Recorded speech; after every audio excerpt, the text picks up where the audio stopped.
Okay, so my Tex Mex Enchiladas. You know I had to redo the video after listening to all your comments about how loud the music was in the last one, so I thought I'd redo it.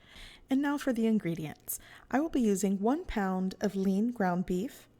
I'm also going to be using some diced onion. Here I've grated it for the sake of my kid, and also 2 minced cloves of fresh garlic.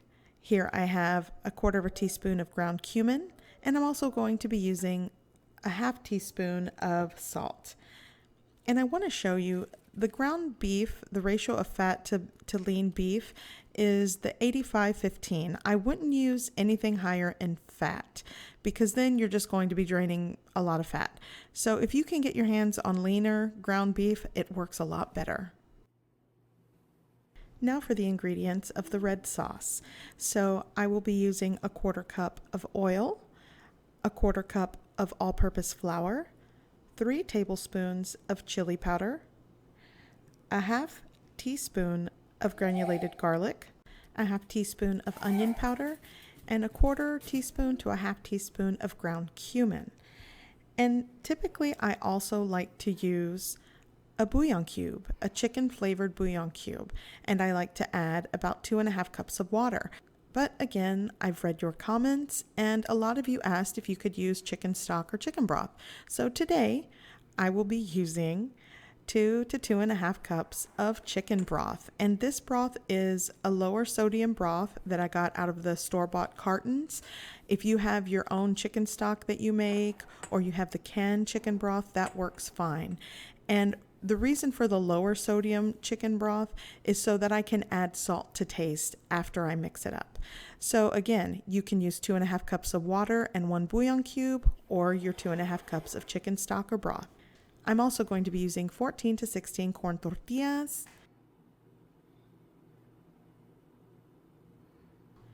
and lastly, I will be using an 8-ounce block of Colby Jack cheese. Here I've already shredded it. If you're using pre-shredded cheese, have about 3 to 3.5 cups on hand to be using for this recipe. I'd also like to mention that the recipe, as always, will be listed in the description box below this video. Okay, so let's get started. Let's start by cooking our ground beef. I'm just going to start by preheating my pan. And because the ground beef is not completely lean, I do not need to add any oil to the pan. So I'm just going to put it right into the hot pan and start browning the ground beef.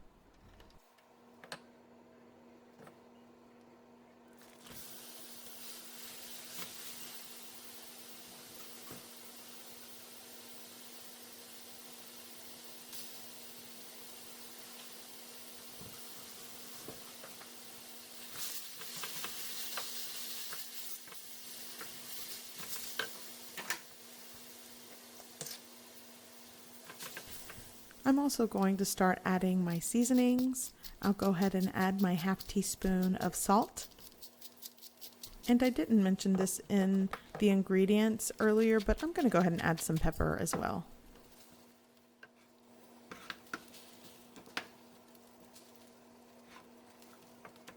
Now for my onion and garlic. I'm going to go ahead and add that. And then I'm going to go ahead and add my 1/4 teaspoon of ground cumin.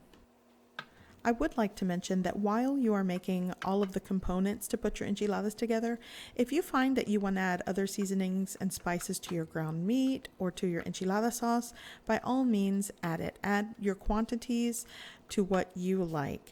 Because again, like I always say, always use what you have in your kitchen and make the recipe your own, because it's you that's going to be eating it and serving it to your family. So that's just something to keep in mind.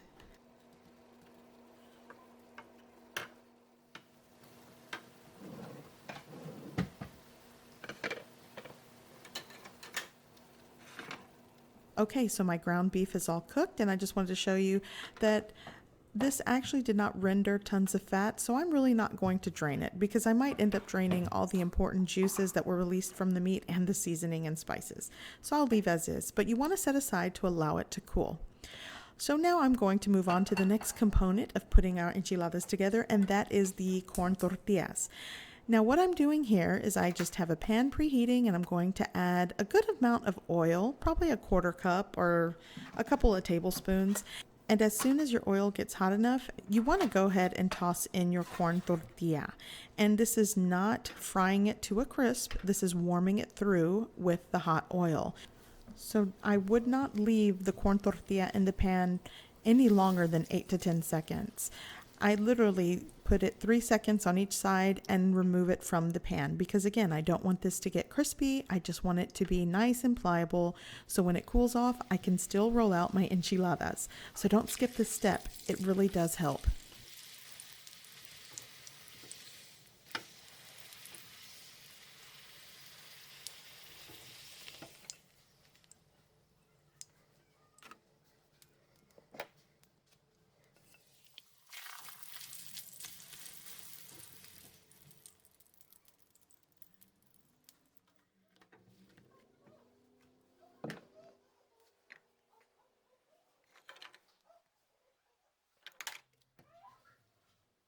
Okay, the last corn tortilla is done. I'm going to move this aside.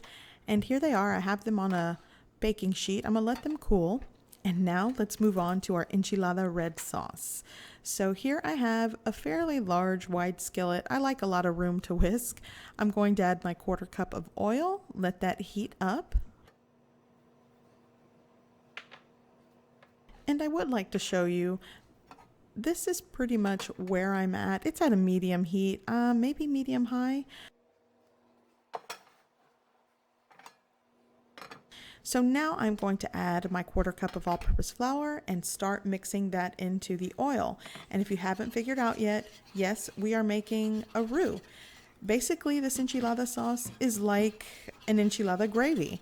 This is pretty easy and tasty. If you have other methods or other authentic recipes for an enchilada red sauce, that is wonderful. Feel free to share them in the comment section below for the other commenters and subscribers. But this is pretty much what I like to do. Now, at this point, you would add your bouillon cube. If you're using the bouillon cube and 2.5 cups of water method. But again, I'm using chicken broth today, so I'm going to add that towards the end. But if you do want to add your chicken bouillon cube instead, you would add it now. So now I'm adding in all of my chili powder and I'm working that into my roux. And I like to add the chili powder as well because you want to warm it through. You want to get the spices a little toasted. You don't want to burn it. So right now I'm at a good place to start adding my liquid. So now I'm going to go in with my chicken broth and just start working it into my roux, whisking away as usual. And you just want to end up with a nice, silky, lump-free sauce.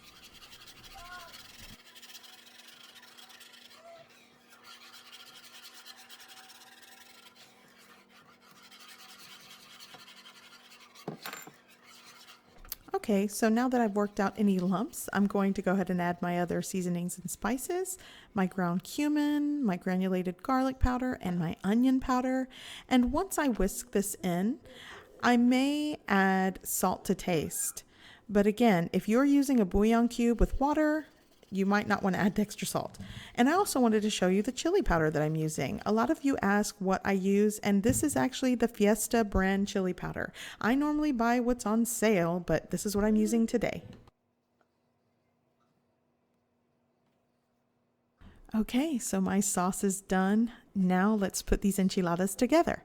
Here I have a 9x13 baking dish, and I will be probably making about 14 enchiladas. That's usually the magic number that fits into my baking dish. My corn tortillas have cooled off. I can work with them. Here's my cheese and the ground beef as well. And this is why I do it in these steps, because by the time I make my enchilada sauce, the rest of the ingredients have cooled off to where I can roll these enchiladas out. So here we go. You can most definitely ladle in some enchilada sauce at the bottom. That works too, but normally when I'm in a rush to get dinner on the table, I just start rolling them out. Okay, so now all I'm going to do is take one of my corn tortillas. I'm going to add some ground beef to it. If I had to guess, maybe 2 tablespoons to 3 tablespoons of ground beef. I'm going to add a sprinkling of cheese, and then I'm going to give it a nice tight roll. and then seam side down into the baking dish. And I will continue until I get my 14 enchiladas.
Okay, so now they are all rolled out, and if you notice, I rolled the last two out burrito style. That's how I get them in there. So now you want to take a little bit of cheese, and before I finish all of the cheese on top of the enchiladas, you want to add the sauce. And I'm adding the whole pan of sauce. I'm going to make sure I get almost every last drop, and then you're just going to spread it all over the enchiladas. And then I'm just going to finish off with the rest of the cheese. And at this point, you can add diced onion. But again, my kid just will not eat onions. I don't blame him. So we're going to leave those out this time. But, you know, if you like onions the way my husband and I do, go for it.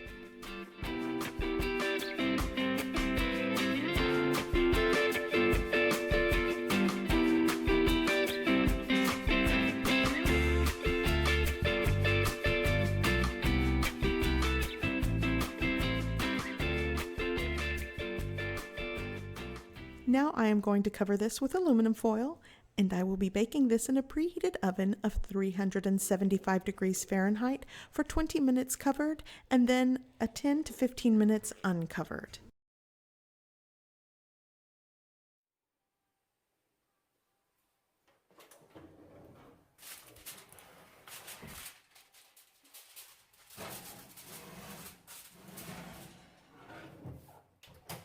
While the enchiladas are baking, I'm going to go ahead and make a pan of Mexican rice to go along with it. And if you would like that recipe, I will be putting the video icon link at the end of this video. So all you have to do is click on the picture and it'll take you straight there.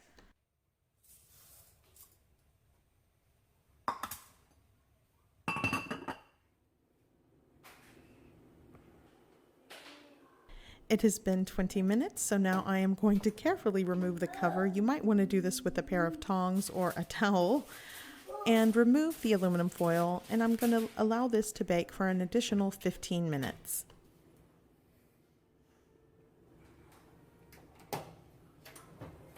My timer has gone off, and I'm going to get these out of the oven.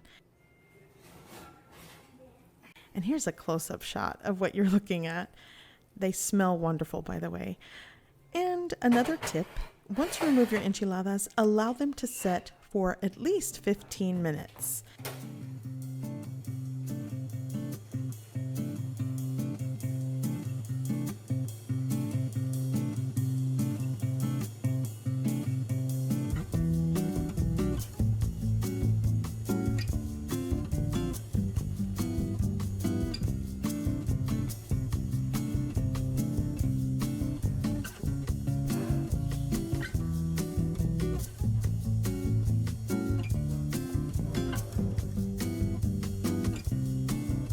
Okay, it has been 15 minutes, and I'm going to show you how easily they come out without falling apart once you let them set.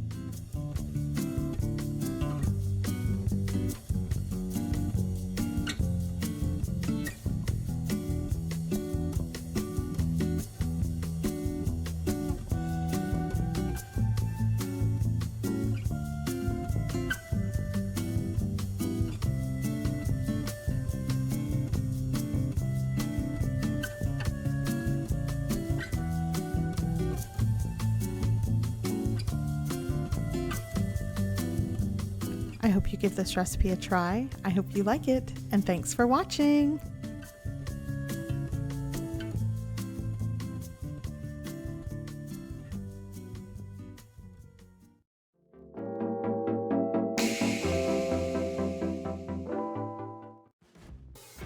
Hey guys, you can click on the video icons for more recipes, or you can click on my picture icon to subscribe. Thanks for watching.